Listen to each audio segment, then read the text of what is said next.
Señoras y señores, señores, y programa de todos los sanjuaninos.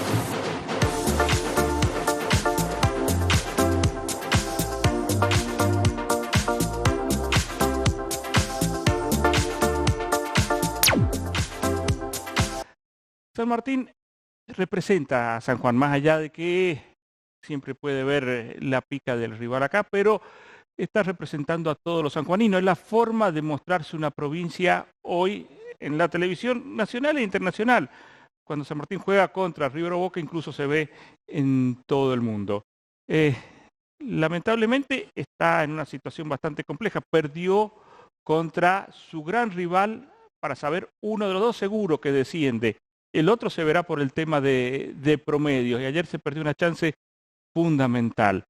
A partir de ahí hay dos posibilidades: o hacer leña del árbol caído y empezar a pegarles todo a San Martín y decir todos los fracasos, o ver qué es lo que se hace con un equipo en donde es muy importante para una provincia mantener una plaza. Ese gran desafío que van a tener los dirigentes, que sin duda se han equivocado trayendo a los jugadores que han traído, faltó algunos jugadores de calidad, y el apoyo de la gente. Hasta ahora han tenido un primer semestre de mucho apoyo.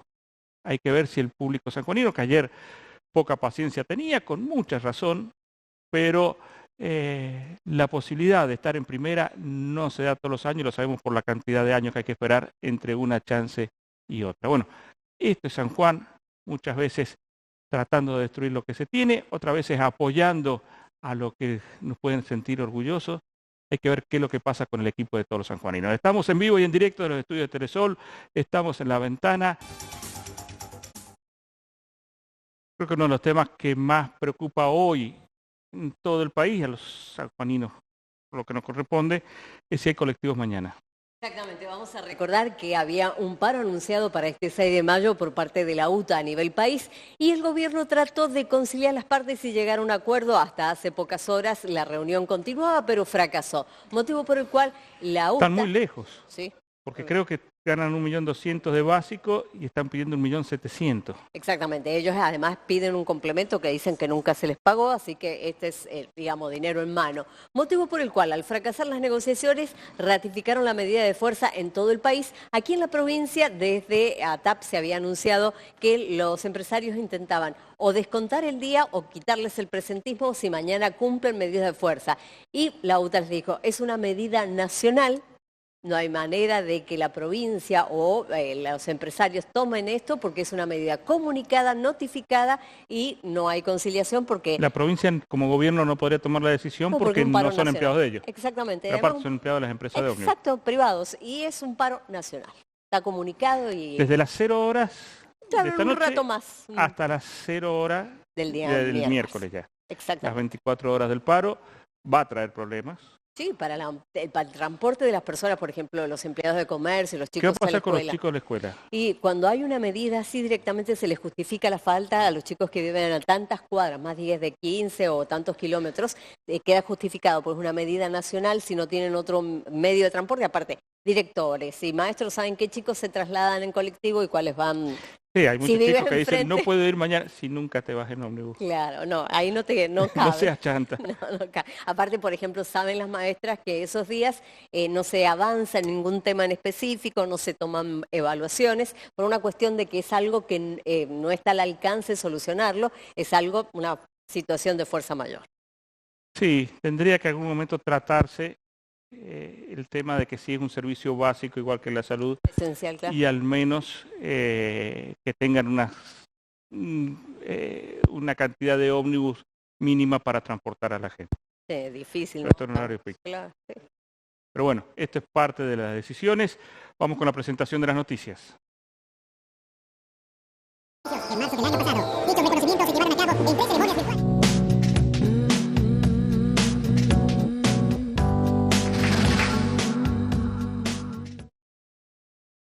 Patricia, ¿qué otra noticia? Vamos a indicar que hoy, si usted transita por las inmediaciones de tribunales, la calle está cortada, Rivadavia, especialmente entre calle Verastani y demás, porque está la vigilia que están haciendo los familiares y amigos de esta joven que murió embestida, Lucía Rubiño, a raíz de una picada, un desafío entre automovilistas. Se está juzgando específicamente a uno de los jóvenes, el mayor de edad, que podría quedar desvinculado o de alguna manera sobreseído en esta jornada. Es la decisión que se está tomando y esperan, ustedes saben que pasó un cuarto intermedio desde la semana pasada y hoy se está esperando se determine si queda imputado o no.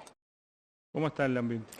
Los familiares están muy molestos. La mamá Belén Montilla, que es la mamá de Lucía Rubiño, ayer hizo declaraciones diciendo que ya realmente no confiaba en la justicia, que estaba bastante disconforme, criticó especialmente algunas acciones porque decía que no había visto empatías, algo desde algunos sectores.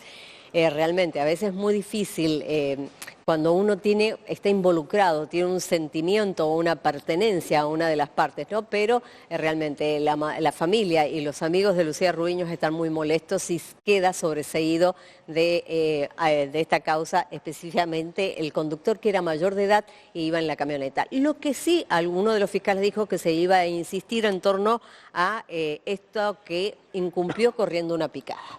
Bueno, a nivel nacional, ustedes saben que el ministro Luis Caputo anunció que con el IVA van a diferenciar lo que cobra la nación con lo que cobra la provincia. Del 21% del IVA que tienen los productos, el 9% queda para la nación, el resto se divide entre las provincias por el tema de la coparticipación. ¿Qué es lo que dice? La nación se va a encargar de cobrar, cuando se cobren los productos, ese 9% para la nación. Las provincias van a decidir cuánto le suman ellos a ese IVA. Por ejemplo, una provincia puede decir que le agrega un 3%, otra puede decir un 5%, otra puede decir un 15% o un 30%, lo que quieran. La cuestión es que va a depender de eso la competitividad de cada provincia a la hora no solo de instalarse las diferentes empresas, sino a la hora de la población de cada lugar, cuánto compra los productos. Los gobernadores están bastante a la expectativa porque saben que es el traslado de un anuncio nacional que no hacen descuento, porque la nación no va a hacer ningún descuento, ese 9% de lo que vienen cobrando no es que va a decir hacemos un esfuerzo las provincias con la nación, pero la nación dice las provincias no han hecho ajuste, en realidad han hecho ajuste porque se han tenido que hacer cargo de muchas cuestiones que tienen que ver con caminos, viviendas, etcétera, etcétera, etcétera. Con lo cual el ajuste es grande a la hora de que tienen que hacerse cargo, por ejemplo, en San Juan, salario docente, todo lo que es conectividad, Patricia, que lo pagaba la nación, lo paga la provincia, claro. También. Entonces son muchas cuestiones. Medicamentos también que si bien en porcentaje quizás tienen el mismo que antes, pero con muchísimas cosas más a cargo. Claro. Hay que ver qué es lo que pasa, quizás terminen haciendo un bloque en conjunto los gobernadores y le terminen dando algunas sorpresas en el tratamiento de leyes a la nación.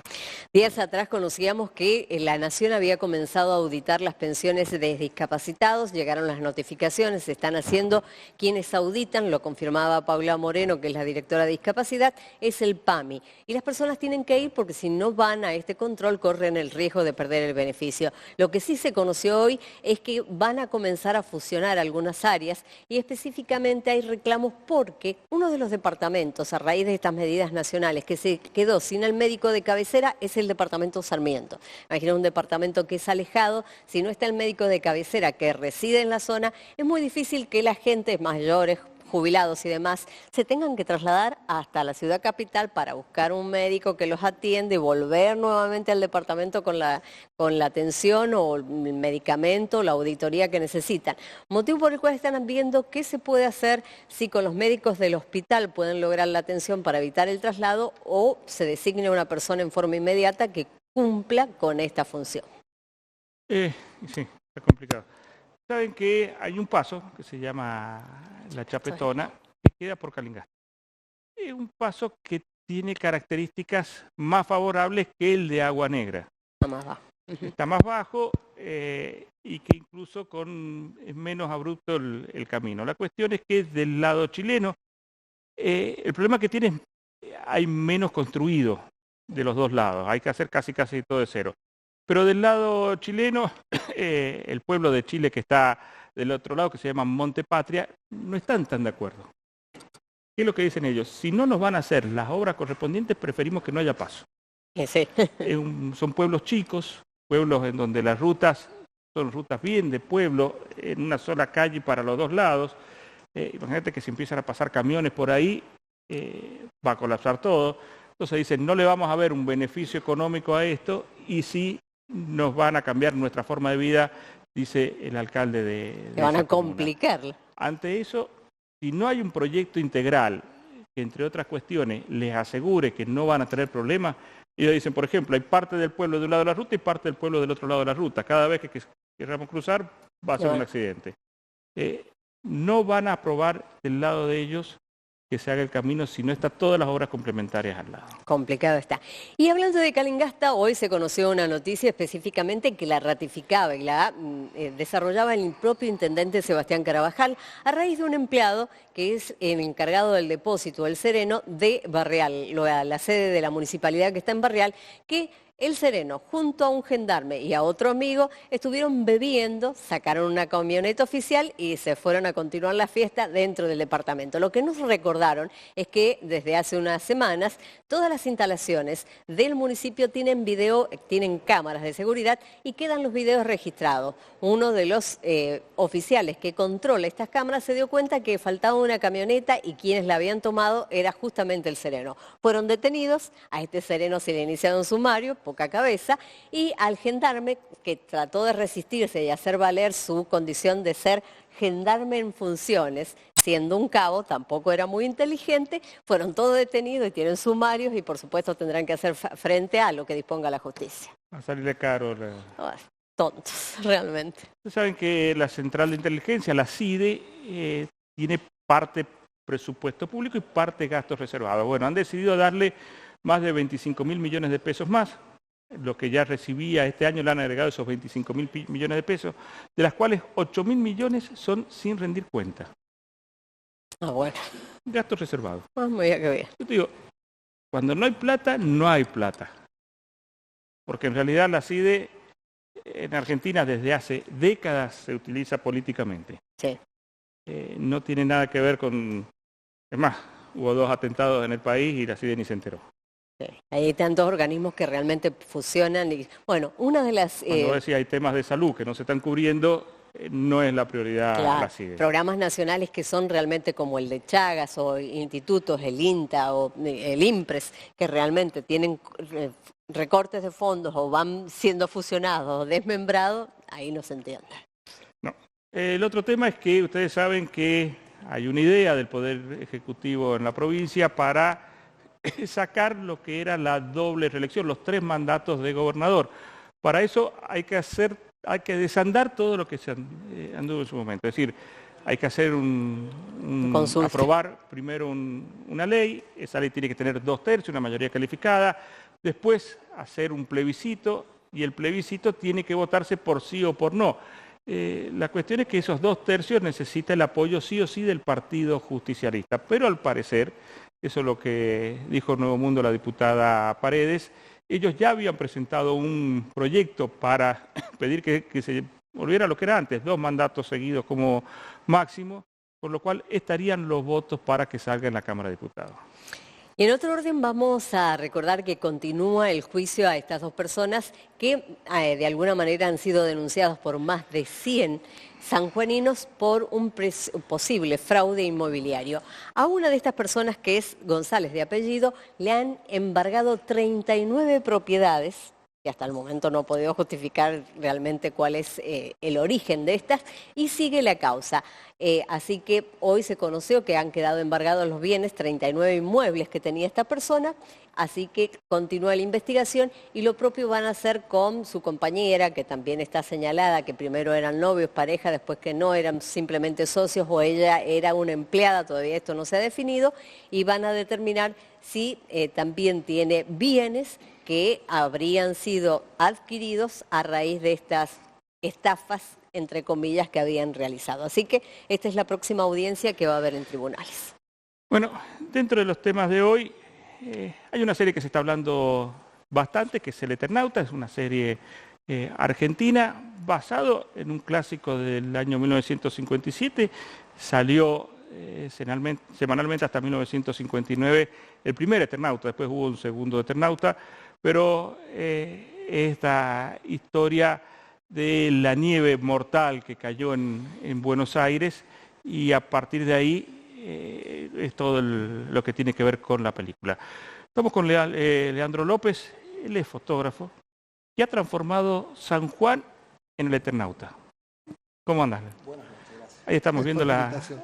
las imágenes de lo que has creado, es decir, imágenes de San Juan ambientadas a lo que es en la película en San Nivel Son Mortal. fotos propias, mis fotos. Son fotos tuyas de San mías, Juan. no busqué en ningún lado. Son fotos que yo tenía. Digo, bueno, a ver, le vamos a dar una nueva visión con el tema de que escenarios está todo el mundo- apocalípticos. Claro, está todo el mundo con esto.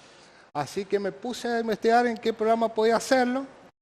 Y bueno, me puse en chat GPT, que es el más fácil. Pero no solo había que meter la foto, también habría que saber cómo decirle al programa qué querés. Y bueno, como hablábamos hace rato con vos, hasta en inglés había que mandarle palabras porque por ahí te los toman y por ahí no te los toman. Es que está mucho más evolucionado cuando Sí. le pones la consigna en inglés que en Exacto. castellano. Parece que está hecho para ellos, no para Sí. nosotros. Es que es lógico. Ellos lo Ellos son hicieron. los que han puesto la plata hasta Sí. ahora. Así que bueno, y salieron algunas, tuve que hacer algunas modificaciones para que se Ahí vemos pareciera. el Teatro del Bicentenario, Sí, por ejemplo. justo habían autos ese día que hice esa foto y le pones vos que querés que salga la persona, bueno, le pones ceniza, apocalíptico, y bueno, salieron estas imágenes que son las que más me gustaron a mí. Incluso en varios de los lugares le has puesto autos viejos. Claro, le pones autos abandonados como para darle más apocalíptico, más a la película. ¿Y qué te movilizó?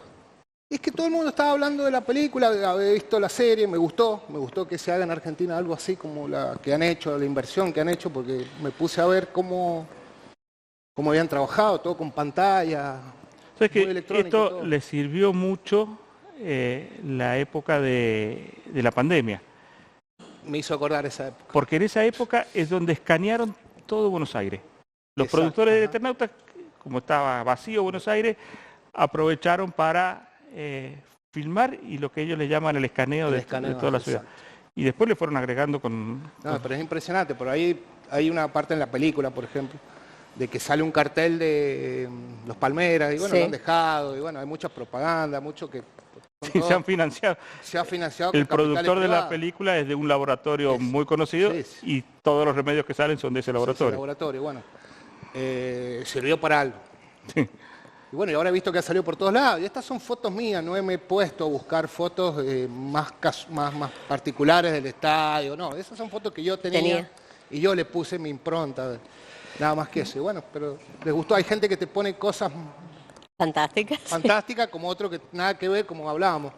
Que era una foto que he convertido en esto. No tiene nada que ver en política, no tiene nada que ver. Vos me decías que te habían mandado mensajes en donde te hablaban de minería. De Claro, y cosas así va a quedar si sigue la minería y no falta mucho y no queda, chimba te quiero, dice, hay unas calles que están así, bueno, pero no te puedes poner a A contextualizar. Claro, si me pongo a pelear con todo el mundo, ¿sabes qué? No. Bueno, en fin, lo importante es que tuve que agregar cosas, borrar otras cosas que el programa te va acomodando, pero bueno, sirvió. La inteligencia artificial, lo que vos podés hacer con eso, ¿lo considerás que es arte o no? Y si lo sabés usar, sí, se van a venir cosas que la van a usar para otros. Porque para algunos es solo inteligencia artificial y para otros Se la van a usar para... le creas arte a esto. Sí, a mí me sirvió, le creé arte. Vos sabés que ya he venido a este programa y he hecho fotos, hago fotos directamente de la cámara con la Vía Láctea, que muchos te dicen, ¿esa es la vía que tenemos nosotros? Sí, alejate 200 barrial. kilómetros de acá de la ciudad y vas a ver la Vía Láctea. Y bueno, uno le van buscando contraste y salen cosas.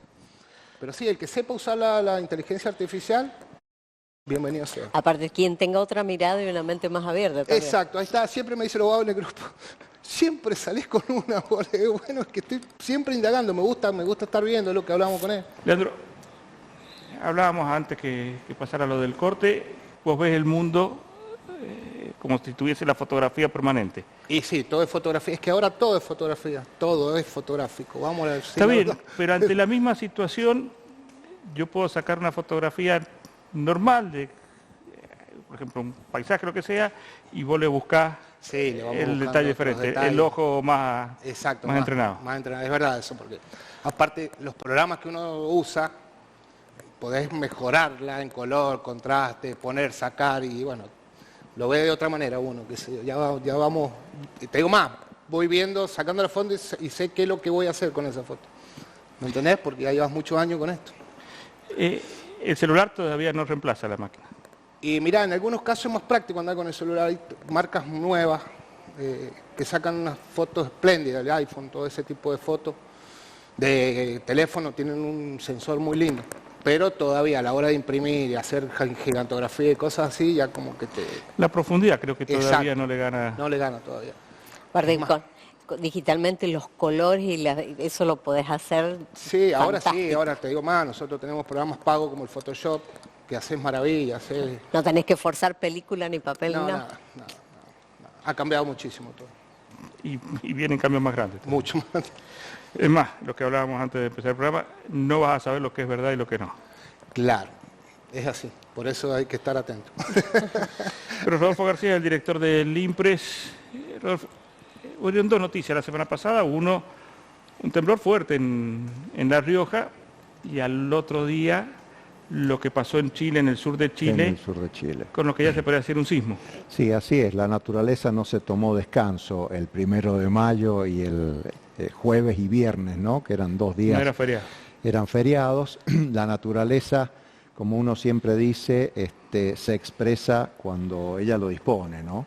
En este caso particular, los sismos, los terremotos, como siempre decimos, no son predecibles, es decir, no se puede saber en qué momento, en qué lugar y qué tan grande van a ser. Y bueno, el primero de mayo hubo un sismo de magnitud moderada en La Rioja, en el norte de La Rioja, con epicentro en una localidad denominada Las Campanas o Campanas. Eso está en el departamento de Famatina. ¿Qué es lo que es moderada? Moderado es 5,5 en este caso particular, digamos, es decir, de grado 5,5 expresa o da una idea de la energía liberada en el lugar donde se produce el evento. Moderado, pero que es moderado. asusta bastante. Es moderado porque si uno lo compara, por ejemplo, con el terremoto que hubo o el sismo de San Juan el 18 de enero del 2021, un 6,4, estamos hablando casi de 1 grado, de 1 punto de diferencia, pero ese punto de diferencia en una escala logarítmica, que es la escala de Richter, la escala de magnitudes, significa 32 veces más grande. Es decir, que el evento que hubo acá el 18 de enero del 2021 fue 32 veces más grande que el terremoto de La Rioja del 1 de enero. No obstante, esa magnitud moderada, se observaron daños en viviendas de adobe, ¿está bien? Y bueno, el derrumbe también de partes del cerro de la Sierra de Famatina, ¿no? Porque el epicentro fue ahí, hay unas tomas ahí bastante espectaculares, como un humo, que es la tierra que se desprende al rodar Lo que pasa, ¿no? Las laderas. es que se están viendo en lugares que no tenían tanta noticia, y yo no sé si tienen la prevención sísmica de lo que puede tener San Juan a la hora de construir. Bueno, primero, por un lado, decir que la naturaleza tiene escalas que escapan a la naturaleza del ser humano, ¿está bien? Hace unos días también en una reunión en Mendoza dijeron, parece que la sismicidad ha migrado hacia el norte, ¿está bien? Refiriéndose a que los últimos eventos más importantes se han producido en San Juan y no en Mendoza, ¿no? Porque tenemos que referirnos al 1861 o 1985 también. Claro, En San Juan hemos tenido una actividad mayor. Pero ahí yo un poco decía, ojo, que las escalas de la naturaleza en estos aspectos sísmicos no son las mismas que los de los seres humanos. Por lo tanto, obviamente hay zonas en donde la frecuencia es menor y la magnitud de los eventos puede ser menor, pero son zonas sísmicas también. Por eso el mapa de zonificación sísmica establece distintas zonas con distintos niveles de amenaza sísmica. Algunos Córdoba un poco tuvo menor. hace más de un siglo, Córdoba un terremoto muy también, grande. Córdoba también. Y esto me da pie para hacer un comentario, lo que vos dices, ¿no? Que hay lugares en donde hacía mucho o no se recordaba y las previsiones, digamos, es como que se baja la guardia. Ahí hay que tener en cuenta que no siempre las zonas de mayor actividad sísmica, las zonas de mayor amenaza sísmica, como por ejemplo San Juan, son las zonas de mayor riesgo sísmico. Porque el riesgo es algo que nace o se genera a partir de la interacción de dos variables fundamentalmente. Una, la amenaza, que está al acecho, y por otro lado, la vulnerabilidad de las construcciones. Podemos estar en zonas en donde la amenaza es baja, ¿está bien? Un Córdoba, un Santiago del Estero, una amenaza baja, moderada en relación a la que tenemos nosotros, pero si la vulnerabilidad de la infraestructura en general, de las construcciones, es muy alta, probablemente el riesgo sísmico en esas zonas sea mayor que en el de San Juan. Es más, quizá en San Juan es más problemático cierta cartelería que no sigue parámetros de seguridad que la propia construcción. Sí, así es, ¿no? La ingeniería sísmica, fundamentalmente abordada por lo que es la seguridad sísmica estructural, ¿no? Las estructuras sismorresistentes se ha concentrado en las estructuras principales resistentes de los edificios. Pero para hablar de un edificio o de una ciudad segura, hay que tener en cuenta estas otras cosas, que de todos estos elementos, que no formando parte por la estructura resistente, el embate de un sismo puede generar su caída y pueden también producir mucho daño, ¿no? En las construcciones estamos hablando de los cielos rasos suspendidos, de las luminarias, aire acondicionado, ventiladores de techo, Claro, ¿está bien?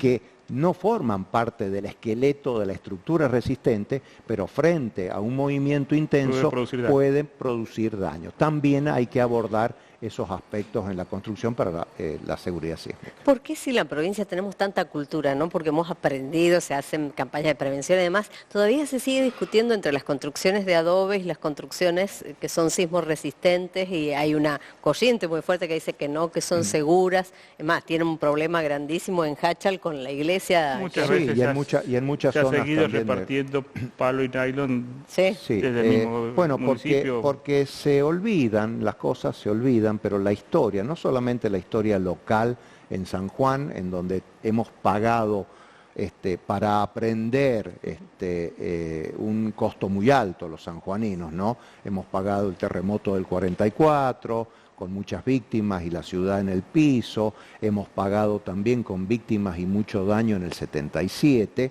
Hay otros lugares en donde hace algún tiempo no han habido movimientos importantes y creen que no va a haber. Las construcciones de adobe que no están contempladas en el reglamento argentino para construcciones sismorresistentes y no están contempladas porque en realidad, más allá de algunas técnicas que mejoran un poco, digamos, su resistencia, no pueden garantizar un concepto básico que es de protección de vida humana, que es el objetivo del reglamento, que es obtener construcciones sismorresistentes. Es decir, ¿a qué me refiero? Una construcción sismorresistente es aquella que frente a los embates máximos del terremoto que podemos imaginar en una determinada zona, en una determinada área, puede generar algún tipo de daño en las construcciones, pero nunca, si las cosas se han hecho bien, el colapso, el derrumbe, que se caigan, que es en definitiva lo que provoca la mayor cantidad de víctimas fatales y de heridos. ¿San Juan o el país tiene una red de aviso?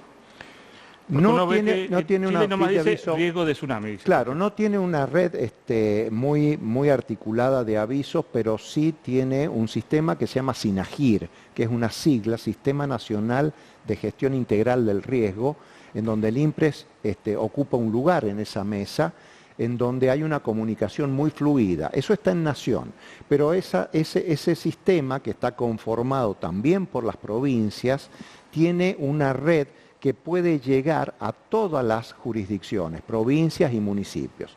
En este caso particular del sismo en el sur de Chile, que se genera en el mar, digamos, en la zona del pasaje de Drake, Inmediatamente ocurrido, recibimos llamadas del SINAGIR un poco pidiéndonos la opinión, porque Chile había declarado un poco la evacuación también de Sí, por ciertas riesgo de zonas tsunami. por riesgo de tsunami, y nos preguntaban por la ciudad de Ushuaia fundamentalmente, si había que evacuarla o no evacuarla, ¿no? Eso funciona. Obviamente que puede ser mejorado, pero existe ese sistema Pero, por ejemplo, de protección, digamos, civil. que no pase, fundamentalmente. pero si llega a pasar un sismo en San Juan, hay posibilidades que nos llegue al celular, porque obviamente no es un problema de tsunami. Recuerde apagar la llave del gas, recuerde tal cosa, recuerde, con consejos prácticos apenas sucede. No, la Argentina no tiene ese sistema. Hay un sistema de Google que es que advierte, pero en el caso particular de nuestra zona, que estamos casi rodeados de fallas que están muy cerca a la ciudad, cuando se dispara la alerta, en realidad el movimiento sísmico ya pasó, digamos. Pero no en el movimiento sísmico, sino De en las las primeras sugerencias. medidas después. No hay un sistema, digamos, una aplicación, pero Yo no sé si sería tan caro. No, y es una buena idea de dar recomendaciones a través de un sistema de eso en pos, ¿no? ¿Y hay alguna, porque viste que siempre, por ejemplo, llegan de otros países, la mochila de prevención, el sistema, eso realmente es una medida segura, hacer una mochila preventiva o tener un kit de supervivencia? Es importante, son elementos para mitigar, digamos, cuando se ha generado un daño importante frente a un terremoto. Pero el objetivo fundamental del INPRES, como su nombre lo indica, Instituto Nacional de Prevención, obviamente que no podemos prevenir, no podemos evitar que sucedan los sismos porque es un fenómeno natural. Ocurren cuando ellos lo disponen, cuando la naturaleza así lo dispone. Pero sí podemos prevenir haciendo las cosas bien, ¿está bien? Que cuando venga un terremoto, nos encuentre lo suficientemente bien preparado para que las consecuencias negativas sean mínimas. Es decir, que sepamos que estamos en construcciones seguras, que podamos permanecer en nuestras casas, en nuestros edificios, en nuestras escuelas, en nuestro trabajo, en nuestras oficinas, sin necesidad de tener que evacuar, porque estamos seguros de que esa estructura va a aguantar satisfactoriamente los embates, incluso hasta de un movimiento muy intenso. Yo veo cuestiones como, por ejemplo, en caso de que sea un terremoto mucho más fuerte que el que hubo en el 2022, porque no produjo daños grandes, pero, por ejemplo, Avenida Libertador no se puede ocupar, o tales son las calles que no se pueden ocupar porque es uso prioritario de ambulancia. Yo no sé si la población conoce ese tipo de cuestiones en forma masiva. No, yo creo que no. En realidad escapa un poco a las funciones del INPRES, ¿no? Sí, es más protección civil. El INPRES, exactamente, protección o defensa civil, antes le llamábamos defensa civil, hoy en general se llaman protecciones civiles. Antes había un comité pero de sí, emergencia. hay un comité de emergencia. El INPRES es un miembro más de ese comité de emergencia provincial. Hay un plan de emergencia sísmico provincial que el INPRES participa fundamentalmente dando información y pudiendo sugerir en función de las intensidades del movimiento dónde se deberían concentrar las observaciones, porque seguramente ahí el daño va a ser mayor, ¿no? Muchas gracias. Gracias, Leandro. Vamos al primer corte. En el próximo bloque vamos a empezar a hablar de celiaquía. Hoy ha sido un día en donde mucha información se ha dado y queremos testimonios de la parte médica, pero también de quienes lo sufren, y muchas veces se habla, bueno, pero casi no hay opciones. Vamos a ver si están así. Bueno, Patricia, presentaron esto. Se encuentran con nosotros Jorge Quiroga, médico gastroenterólogo, Laura Rivera, paciente celíaca, Oscar Rodríguez, periodista y también un paciente celíaco, y Rubén Miadoski, empresario gastronómico. Empecemos a hablar de la parte médica, Jorge. Cuando hablamos de celiaquía, ¿de qué estamos hablando? Bueno, buenas noches, de una enfermedad crónica que está inmunomediada, que tiene una condición genética de predisposición y genera el resultado de que nuestro intestino, nuestro duodeno particularmente, reacciona a la exposición al gluten. Esa reacción determina un cambio en el tapizado del mismo y condiciona un proceso de malabsortivo sobre la región. Esa condición de mala absorción determina una deficiencia de orden nutricional, déficit de vitamina, déficit de absorción de otros elementos que pueden condicionar sintomáticamente a la persona. La enfermedad celíaca tiene una condición una morfología sintomática muy amplia, desde hechos asintomáticos, sintomatologías típicas digestivas y otras extradigestivas atípicas, motivo por el cual la sospecha que se tiene desde la consulta cuando viene el paciente no tan solo está basada en la variedad de síntomas, sino en la frecuencia de la presentación, ya que se estima que tiene un orden de presentación de un 1% sobre la población, motivo por el cual se estima que en Argentina hay 450.000 pacientes con enfermedad celíaca, pero un alto porcentaje de ellos desconoce ser poseedor de la enfermedad. Motivo por el cual, a través de... ¿Pero la enfermedad aparece de un día para otro o se Sí, tiene y no los tiene, síntomas? claro, tiene un desarrollo que cuando se llega al momento del diagnóstico no se puede determinar el tiempo de evolución previo, en virtud de que a veces no tengo ningún síntoma, se evidencia en un hallazgo, por ejemplo, endoscópico por otro motivo, se ven las características del duodeno, se biopsia y se pone en la alerta. Otras veces tengo sintomatología atribuible a la celiaquía, anemia, osteoporosis, falta de crecimiento, deterioro del esmalte dental, calidad y característica de las uñas, trastornos menstruales, infertilidad, fracturas patológicas en virtud que se encuentra en osteoporosis. Entonces, a veces esos hallazgos motivan la consulta y desde esa consulta se llega al diagnóstico de la enfermedad celíaca. La mañana en el hospital Hicimos una jornada conmemorando el Día de la Enfermedad Celíaca, una conmemoración que viene en el orden en orden mundial, y Argentina se adhiere a través de un marco legal y se establece el día y el mes de la celiaquía. Se hicieron actividades coordinadas con el Ministerio de Salud, desde el área de división de alimentos, desde el área de gastroenterología del hospital, desde el área de consultorio externo y de nutrición. Entonces hicieron charlas a la comunidad, charlas en la sala de espera, charlas en cuanto a asesoramiento y conserjería desde lo nutricional, como así también desde el área de alimentos del Ministerio de Salud, sobre manipulación de alimentos y todas aquellas estrategias de asesoramiento. El principal remedio es la alimentación. El único es incorporar una dieta libre de gluten de carácter permanente y perpetuo, y eso no va a curar la enfermedad, solamente restablece la anatomía y funcionamiento normal del duodeno y de aquellos otros lugares que fueron afectados, motivo por el cual se adquiere una condición a partir del cual ya la enfermedad celíaca no representa un problema para mí. O sea, mejora la calidad de vida de la persona. Totalmente. ¿Tiene alguna pastilla que diga, por ejemplo, si hoy va a comer algo con gluten que no le haga efecto? No. No está determinado esa situación. Otra cosa que no quería dejar de mencionar, a veces la dieta libre de gluten forma parte de la estrategia central y otra estrategia puede estar destinada a resolver los problemas que conlleva todo ese déficit nutricional, ya sea anemia por déficit de hierro, suplementos vitamínicos, soportes de calcio, para reponer todo aquel déficit absortivo que produjo la enfermedad durante años. Hay intolerancia que no llega a ser celiaquía. Sí, son desafíos actuales en los cuales se establecen, hay criterios identificados para ponerle nombre y apellido a la enfermedad celíaca a través de biomarcadores, que son análisis de sangre que determinan la positividad con niveles de sensibilidad y especificidad altos. Con esos elementos positivos se toma la decisión diagnóstica, se avanza sobre la decisión diagnóstica a través de estudios endoscópicos, toma de biopsia del duodeno en un número estimado y posteriormente el análisis anatomopatológico y caracterización de esa lesión que se encuentra. Hay estándares determinados que definen la enfermedad celíaca.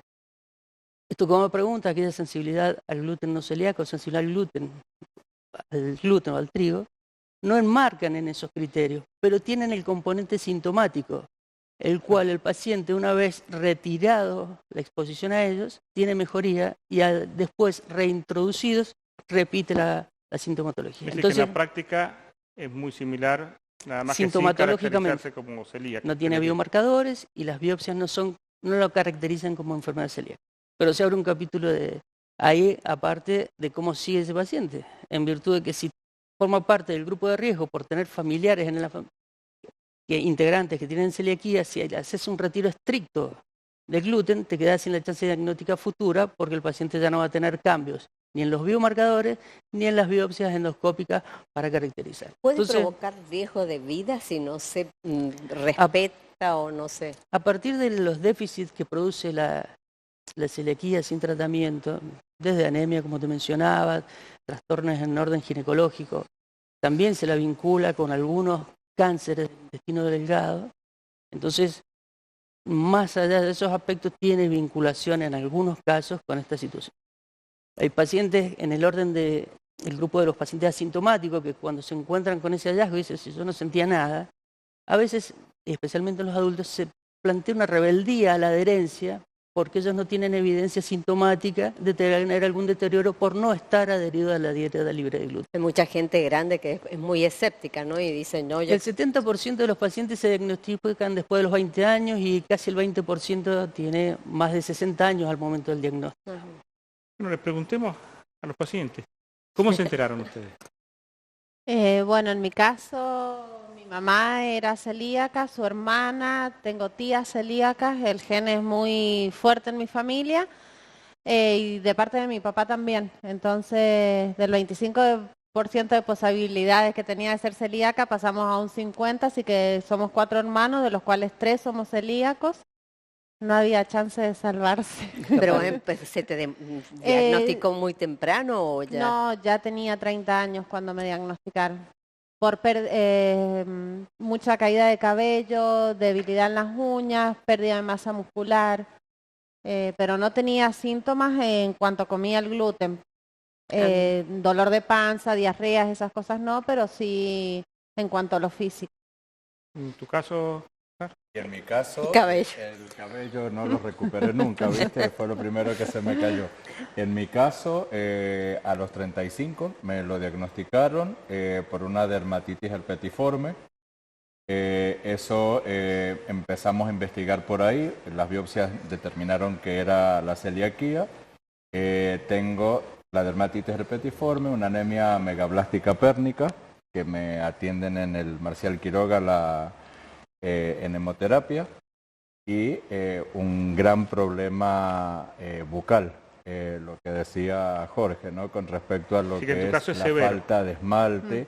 Esto, viste, te lo traigo nuevo con respecto a otros programas que he participado. Hasta otros programas no tenía esto del problema bucal y la falta de esmalte, todo lo que me ha ido provocando, y las piezas dentarias que he ido perdiendo a consecuencia de, ¿no?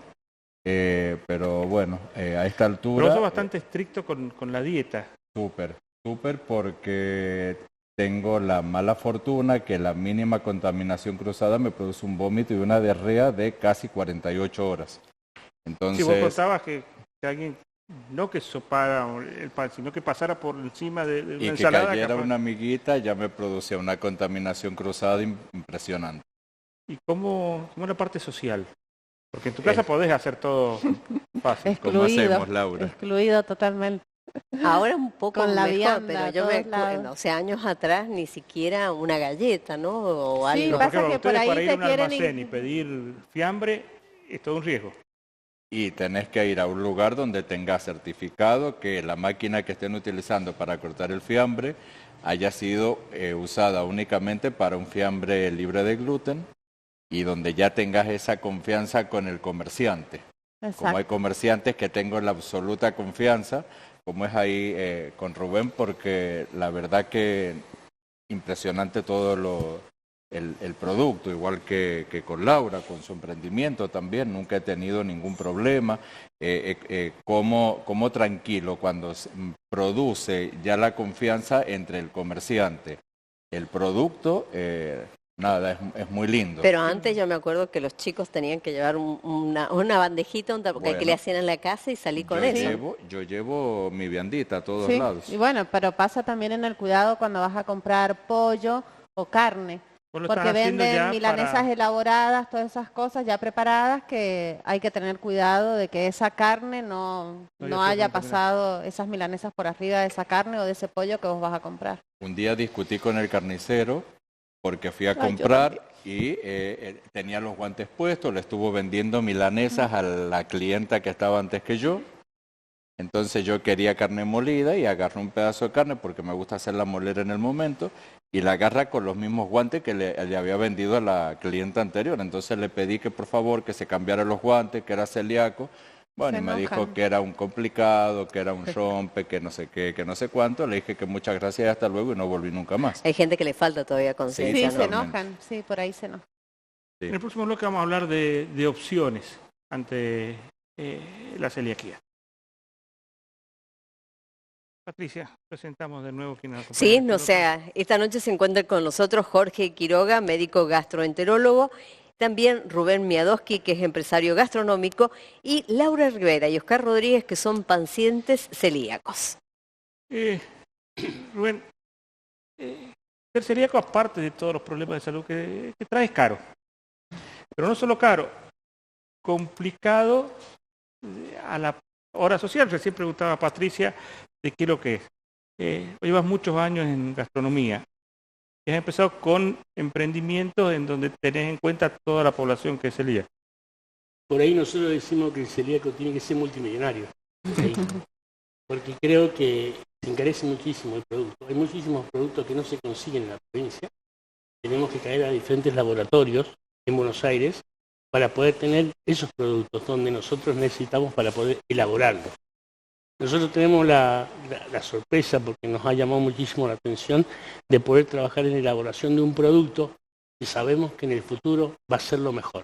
Primero porque hay mucha gente que no es celíaca y lo come. Está comiendo porque cree que es una comida, no cree, sino que es así, comida saludable. Hoy todo el mundo come eso, y es la comida del futuro. Yo creo que hoy el trabajo que está haciendo Salud Pública de poder implementar o lograr que la mayoría de los restaurantes puedan tener productos. Lo que pasa es que es muy caro el armado de tener dos cocinas diferentes para evitar que cualquier tipo de contamine.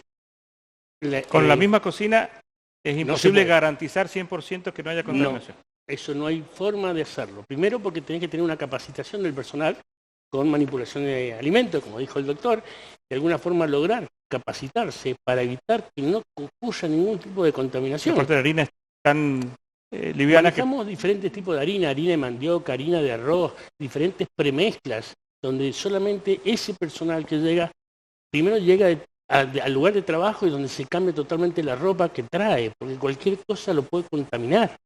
Entonces se cambian ahí y se ponen la ropa para poder trabajar y se manejan solo ellos en el sector de elaboración. No puede entrar nadie. Es muy complejo por ahí hacer esos productos. Hoy tenemos la posibilidad de brindarle al público en general más de 40 platos de diferentes tipos de elaboración. Y eso antes no existía. Creo que venimos trabajando. ¿Te has encontrado con gente que decía hace años que no comía una pizza o no comía una hamburguesa? Nos ha pasado con niños que le dábamos hamburguesa o lomos. Tuvimos que cambiar cómo era el restaurante. En vez de ser bar, pasamos a ser confitería, porque no podíamos tener chicos. En aquel San Juan existe la ley donde los menores no pueden estar con los padres a cierto horario. Entonces tuvimos que cambiar todo para poder modificar para que los niños fueran a comer, porque les encantaba, en el único lugar que se hacía. Entonces empezamos a trabajar, a involucrar mucha gente, a empezar a capacitar como es debido a esta situación. ¿Tus costos son más elevados? Son más elevados, por eso digo que muchas veces yo digo que hay gente que cree que el celíaco es multimillonario. Es carísimo los productos, carísimo. Entonces trabajamos por ahí. ¿Es carísimo por el tipo de elaboración o porque también hay una oportunidad y hay aprovechamiento? No, nosotros lo venimos manejando, trabajamos a un costo medianamente para poder vender. Hoy nuestra meta es poder elaborar y vender muchísima cantidad, porque tenemos, gracias a Dios, una situación donde nos falta tiempo, nos faltan horas de trabajo para poder lograr elaborar todos los productos que nos están pidiendo. Nosotros no queremos estrellarnos, pero sí queremos brindarle el servicio a todas las personas que son celíacas. Aparte hay que saber manejarlos, ¿no? Porque no es nada más mezclar y usar, porque tiene que ser rico, que sea, aparte, que no sea duro, porque a veces, viste, si están mal elaborados son duros, son desabridos o son realmente imposibles de comer. Es muy difícil tener el manejo, aparte la mano para hacerlo, la calidad. Pero aparte haces todo el menú para celíacos y al lado está comiendo a alguien que no tiene la prevención y capaz que todo lo que hiciste... No puede maquinarias. ¿Sí? Hay que mantener todo eso en perfectas condiciones. La contaminación a veces, porque hablamos que son diferentes tipos de celiaquía, pero hay gente que le hace muy mal. Un plato que quede... Lo que pasa es que todo el proceso, desde la selección alimentaria, el acopio, la elaboración, hasta el servido al llegado a la mesa, tiene que tener un circuito de cuidado que hace que la complejidad, ese recurso humano está destinado a cumplir con ese proceso. No puede ser distraído o en el medio, llévame esto y tráeme aquello. Entonces, Uno ve las bolsas de papa frita, por ejemplo, que dice que puede llegar a tener algunos excipientes de gluten. Uno dice la papa frita no tiene nada que ver con eso, No, pero para quizás nada. en una fábrica que hacen otro tipo de cosas. Exactamente, siempre es obligatorio el loguito sin TAC porque salud pública lo exige para evitar cualquier tipo de... la ley ya, como te decía, la ley 20.588, después de una modificatoria 27.169, determina las condiciones de elaboración y exigible en todo el proceso y en la oferta que tiene que haber de productos libres de gluten para que sean dispensados a la comunidad. Porque estas situaciones limitantes desde el desarrollo social para la persona.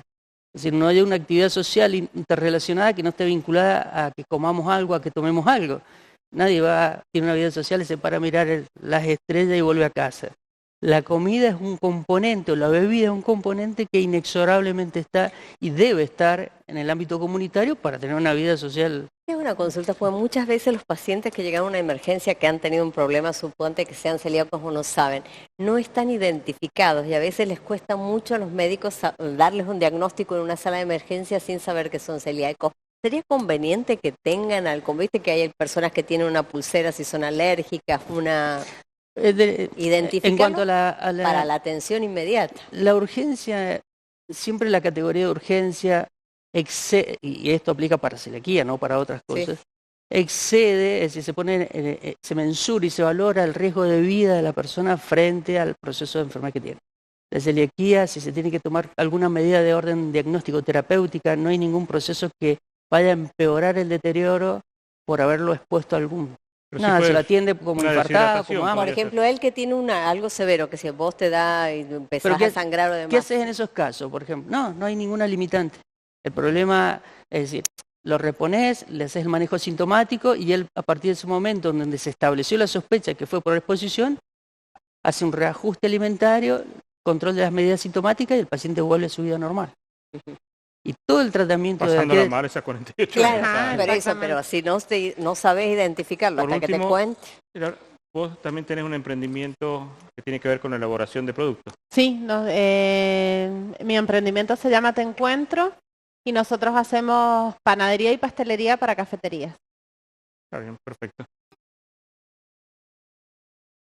Patricia, para recordar entonces la información hasta este momento que en 1 hora con 48 minutos empieza el paro de colectivos por 24 horas. Exactamente, no habrá servicio de transporte público en el país y la provincia también adhiere a esta medida. Vamos a recordar que mañana en toda la jornada no va a haber servicio. Hasta el momento esta es la decisión de la UTA, que es inflexible. No prosperó la reunión para conciliar las partes, así que mañana paro a partir de las 0 de hoy por 24 horas, sin servicio de transporte público de pasajeros. ¿Qué va a pasar con los chicos? Los chicos en la escuela, como los docentes también, porque hay algunos que se trasladan en colectivo, tienen una falta justificada porque es una situación de fuerza mayor. No se avanza con nuevos temas ni se toman evaluaciones. ¿Empleados públicos con el presentismo? Y ahí van a tener problemas también en llegar, pero también de alguna manera se justifica las personas que viven a tantos kilómetros, más de 2, 3 kilómetros, no podrán hacerlo si no tienen en qué movilizarse propiamente.